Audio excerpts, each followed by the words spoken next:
हमें हमेशा यही पढ़ाया गया है कि ग्रेविटेशन की खोज न्यूटन ने की थी।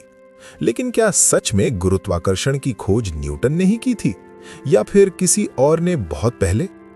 क्या हमसे सच छुपाया गया है? क्या हमें अधूरी कहानी बताई गई है? आज हम जानेंगे ग्रेविटेशन की खोज से जुड़े ऐसे रहस्य जो हमें स्कूल की किताबों में कभी बताए ही नहीं गए। सबसे पहले एक बात बिल्कुल साफ कर लेते हैं, हमें जो पढ़ाया गया वो झूठ नहीं है, लेकिन वो पूरा सच भी नहीं है। असल सच्चाई ये है कि न्यूटन से कई सौ साल पहले भारत के महान मैथमेटिशियंस और एस्ट्रोनॉमर्स गुरुत्वाकर्षण के कॉन्सेप्ट को समझ चुके थे। 7वीं सदी में भारत गणित और खगोल विज्ञान में दुनिया से बहुत आगे था। इसी दौर में हुए ब्रह्मगुप्त, जो एक महान मैथमेटिशियन और एस्ट्रोनॉमर थे, उन्होंने अपने ग्रंथ ब्रह्मस्फुट सिद्धांत में लिखा कि पृथ्वी वस्तुओं को अपनी ओर आकर्षित करती है। उन्होंने ये भी बताया कि आकाशीय पिंड एक दूसरे पर प्रभाव डालते हैं और ये प्रभाव किसी फोर्स की वजह से होता है।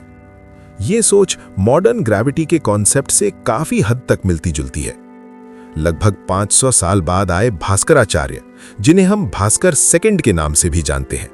उनकी फेमस किताब सिद्धांत शिरोमणि में उन्होंने साफ साफ लिखा कि वस्तुएं पृथ्वी की ओर गिरती हैं क्योंकि पृथ्वी उन्हें अपनी ओर खींचती है। उन्होंने मोशन, फॉलिंग ऑब्जेक्ट्स और प्लैनेटरी मूवमेंट्स को गणितीय तरीके से समझाया। उनकी एक्सप्लेनेशंस आज के ग्रेविटेशनल प्रिंसिपल्स से काफी ज्यादा मैच करती हैं जितना हम सोचते हैं। अब टाइमलाइन समझिए। न्यूटन का जन्म हुआ 1643 एडी में, यानी भास्कराचार्य के लगभग 500 साल बाद, और 1687 में न्यूटन ने अपनी फेमस बुक प्रिंसिपिया मैथमेटिका में लॉ ऑफ ग्रेविटेशन को मैथमेटिकली डिफाइन किया। न्यूटन ने ग्रेविटेशन को एक यूनिवर्सल लॉ के रूप में प्रूव और फॉर्मुलाइज किया। यही वजह है कि मॉडर्न साइंस न्यूटन को ग्रेविटेशन का फादर मानती है।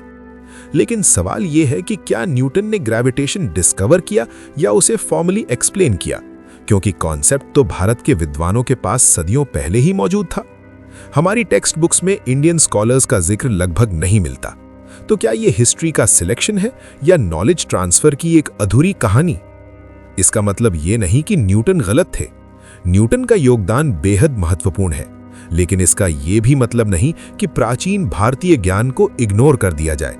साइंस अकेले किसी एक व्यक्ति की देन नहीं होती, ये एक कंटिन्यूअस जर्नी होती है।